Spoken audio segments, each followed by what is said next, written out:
He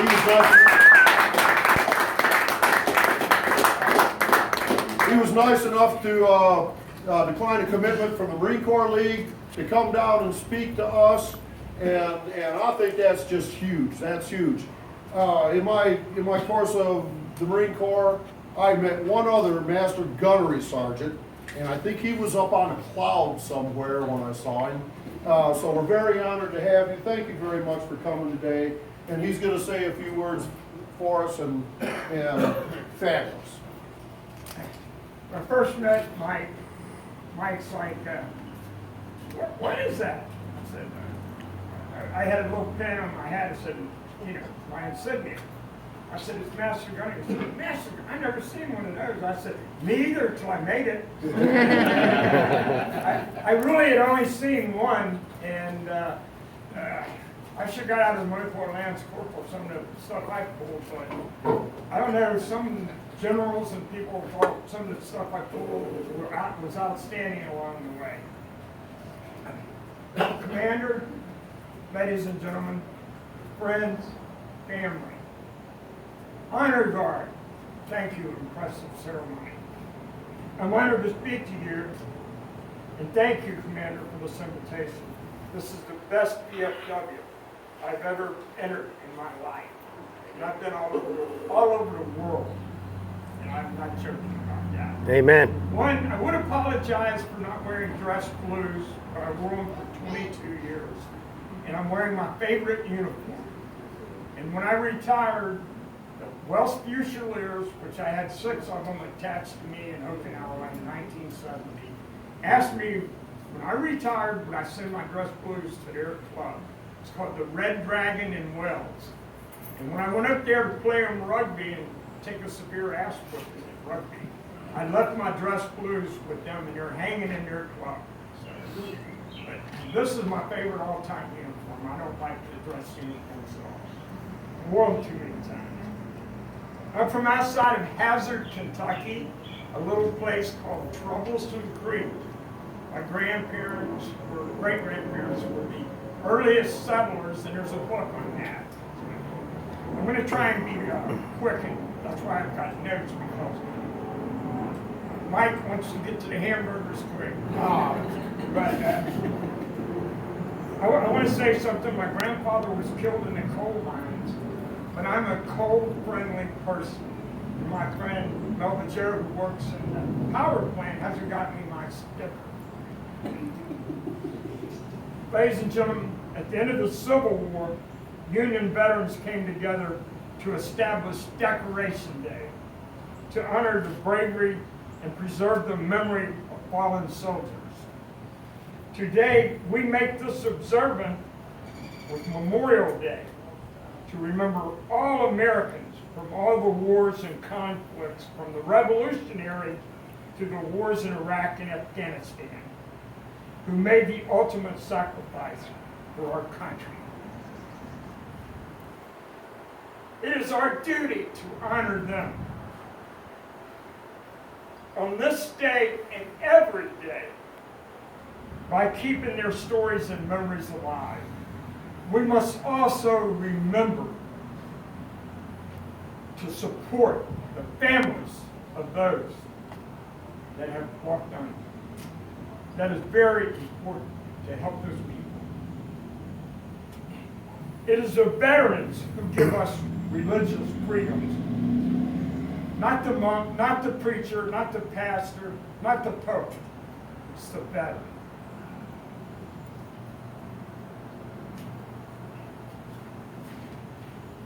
I'm going to tell you a very painful story for me on Memorial Day. I was stationed in Wilmington, Delaware from 1968 to 1970, and one of my jobs was casualty assistance and notification. No, an officer doesn't come to your door in a Marine Corps sedan. In my case, it was a Marine gunnery sergeant in his little turquoise Mustang because the Marine Corps sedan was broke down. We had to provide casualty assistance, color guards, and burial details. I can fold the flag for you blindfolded or whatever. I've done it so many times And that's why you didn't see me at the cemetery. It's very painful for me. And, at the end of my street was a really nice bar. And this is in Wilmington. It's called Homestead Avenue. And it was a really cool bar. And I found out that the guy, Ed Kaminsky, that ran the bar, he was a commander for the VFW for the state of Delaware. And we talked a lot, and after work I'd go in and have a beer in my uniform, and hell, I could walk home from the bar and buy it too much. Back then it really didn't have to be like they do today. But on Memorial Day, 1969, I was in Ed's bar waiting for him to come back from the ceremonies. And Ed looked at me and said, "Oh no." He said, "This isn't about having a drink with me, is it?" I said, "No, it's not." And he said, "It's the worst, isn't it?" I said, "Yes, it is." And that's some of my nightmares and post-traumatic stress disorder. And, that's where my silver hair came from, by the way. I think by 30, I already had this hair like that. And it was from telling a mother or a father. The biggest pleasure was to tell when he was only wounded and he's going to be okay. Yeah. So that's just one thing I wanted to share with you. Funny story I want to tell you about. I wasn't smart enough to take the test for promotion in the Marine Corps. I figured I had to outdo every other Marine some different way. So I must have been a slow learner. I didn't even get PFC like after 6 months. I think most guys were PFCs. So the general comes through and I got the shiniest boots and rifle stock. And he said, "You're only a private." I said, "Yes, sir." He said, "Adjutant, get that man a PFC warrant." So I made PFC meritorious. Pretty cool. Then I went on a med cruise and I was in Corsica. And I took college prep classes in high school. And I could speak enough French to make everybody laugh at me. But nobody in the battalion out of 1,200 people, officers included, could speak any French. So I was a battalion interpreter, and they put me on resupply. And I'm working with the French Commando Marines. That's their name. They're really soldiers of the sea more than anybody because they're in the Navy, but they're called Marines. And they wear the Marine stuff, and they wear the commando badges. And I got one honorary. But the French guy was talking to me and said, "Wouldn't it be neat if we sent that wine and cheese and cognac to your troops and sent those sea rations to mine?" I'm like, "Hell yeah, let's do it." I'm a PFC on the landing zone in charge, right? PFC in charge. I switched them in the helicopter. Nothing was said that day. So the next day they said, "Get down to the landing zone and make sure the chopper, you did all this Pathfinder stuff to bring the chopper." And the chopper come in. The company commander was on that chopper from where I sent the wine and cognac and cheese. I'm like, "Uh-oh, this ain't good." About 30 minutes later, that old Phil phone's ringing and, "Get your ass up to the battalion commander's office." I go up there, and the battalion commander says, "That was the slickest thing I ever heard of." He said, "Adjutant, make that man a lance corporal."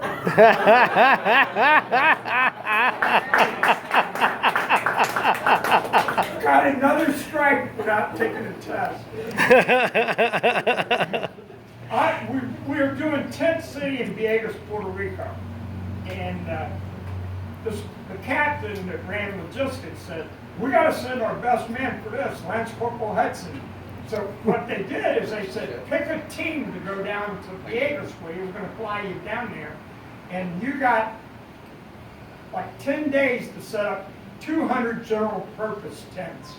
And this stuff is on rock hard sand, So Vieques is really like one of the most beautiful tropical islands in the world. Yeah. And I was in charge of this team. So we're down on the beach, and I'm telling the guys, "Here, look, coconut trees, the beach. I said, here's what we're gonna do. We're gonna work in shifts. One team is gonna work 4 hours, and then it's gonna come down here to the beach and enjoy the beach for 4 hours. Then they're gonna go sleep 4 hours, and we're gonna just keep doing this. And the guys that need to sleep more, that's fine. Some guys don't need it, some do.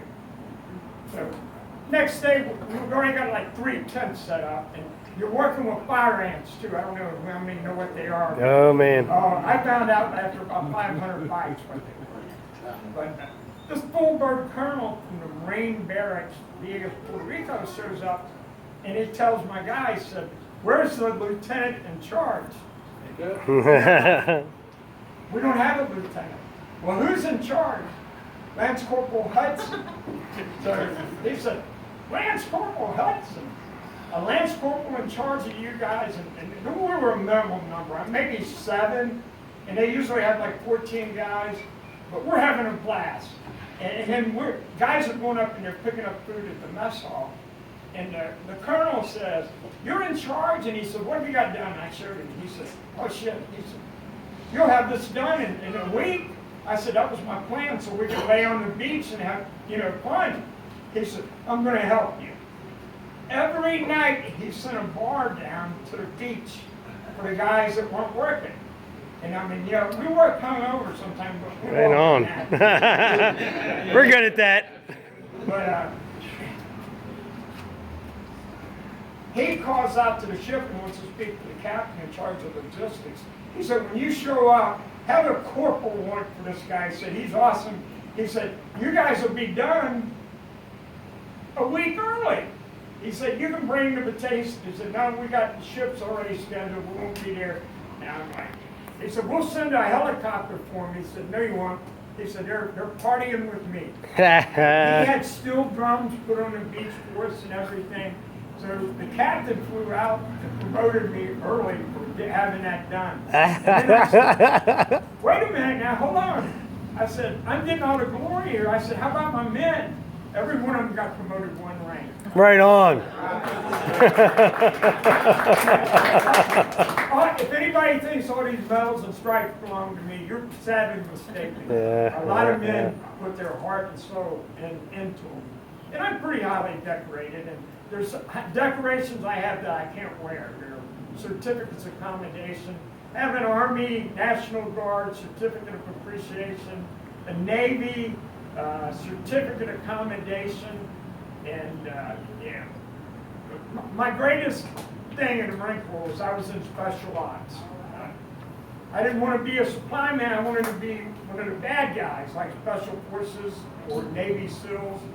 And I go down with 2,000 guys to watch this presentation about it, and I'm the only one that shows up to be one. And I made it. And then at 19, I'm making a jump, and it's for the general, He's got his family there. So I talked to my captain. I work for a captain. I didn't work for no gunny, none of that, and I'm a corporal. I said, "Captain, they got a tee set up, like, the tee set up right there, and the general said right where Mike's standing." And I said, "I want to jump, and I want to land right in front of the general, and my parachute fall on his family." And I said, "I'm going to do it if you let me." He said, "I'm going to be your damn jump master." Then I heard him bets that I did it for all the other officers. I'll That's bet you awesome. a case of beer. I'll bet you a case of beer he doesn't. And they're like, "That's easy. He ain't no way he's going to land right in front of the general." Yes, he will. Well, you ain't going to believe it. I landed like 3 feet from the general and watched my parachute so it didn't entangle everybody. And it dropped all over his family. One, I had a crush on the general's daughter. She was a pretty little redhead. And I thought that'd be a hell of a way to get her meet her. And the general jumped up and started clapping, and everybody in the stands did. So I'm picking up my parachute, and I said, "Thank you, sir." And I had a motorcycle helmet, or old football. I don't know what we jumped in back then, but it was pretty cool. So you didn't bang your head on lumps and stuff. And I picked it up, And I walked off the field, and the captain said, "I don't drink. You got 7 cases of beer waiting on you."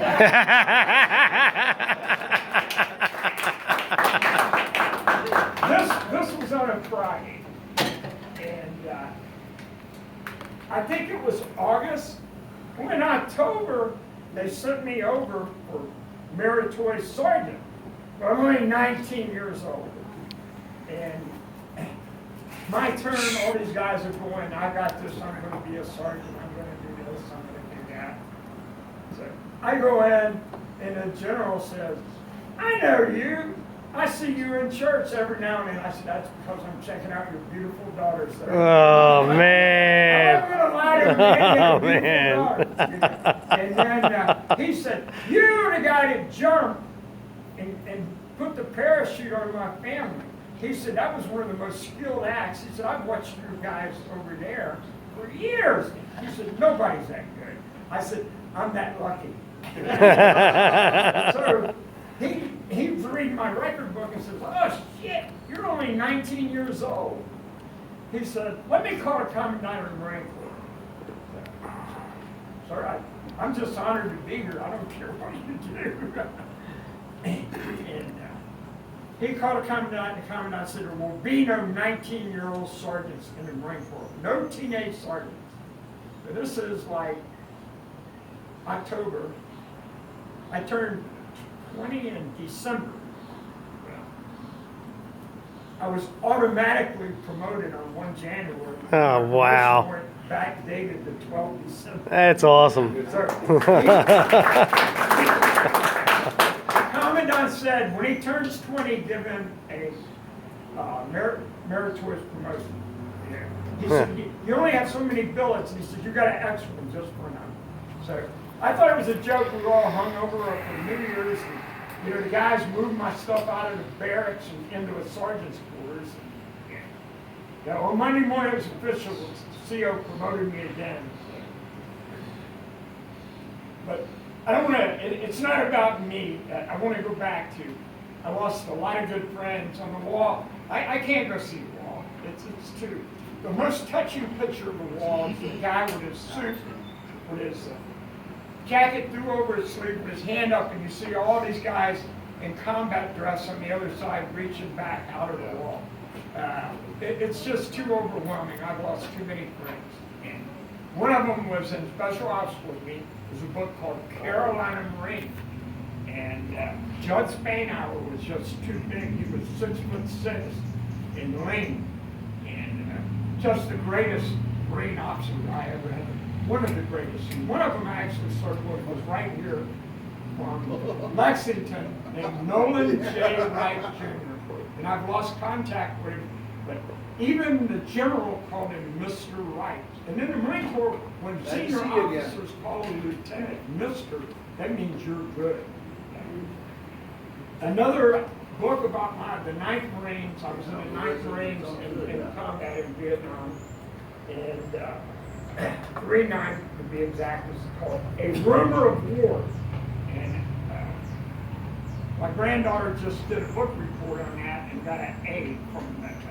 Her old professor was Marine, and they asked who's got grandparents that are, veterans, and she said mine's a Marine. And he gave her that book report, and she called me, and I said it's about my outfit. And the main character in that book is Merton McCoy of tall, lean Kentucky. So, very proud. Now, I want to cut this short, just tell you a few short things, so you know a little bit about me. I'm a member of the Miami Valley Council for Native Americans. They researched me through my grandmother, and they laughed about my grandfather on my dad's side. My grandmother's from Owsley, Kentucky, and her name's Reynolds. And Reynolds and Davis are two of the biggest Cherokee names known. And my great-grandfather in Troublesome Creek was named Davis, and he wanted to protect the kids and changed his name to Hudson. So I really kind of don't like the name Hudson, because I don't feel like it's mine, I'm also a member of the Capital Judo Black Belt Association. I have a presidential sports award in karate. That's why you didn't get mugged in Philadelphia. When I lived, that's why I didn't get mugged. I enjoy being mugged, I really do. And a lot, most of the time I'm packing, and I'm like, Elizabeth's with me, I'm gonna hand her my gun. Here, hold this for me. Let me have some fun. I was at RS Cincinnati from 75 to 80 also, on recruiting duty. And at that, I was also made a sergeant major there when I was a master sergeant because they required them to quit. And one more thing, when I was in London, England, I was the captain of the Marine rugby team for 3 years. Now I'm gonna tell you what, playing rugby is tougher than judo and karate. It's organized karate, maybe, I'm still not sure. But look, getting a little old, you know, I'm in my 30s and I decided to retire, you know, after 22 years. But I'm not really retired, I'm going to the Fleet Marine Corps Reserve. And I turned down a parade because when I was a young kid standing out in the sun, my feet were melting. That's why you ain't standing out there.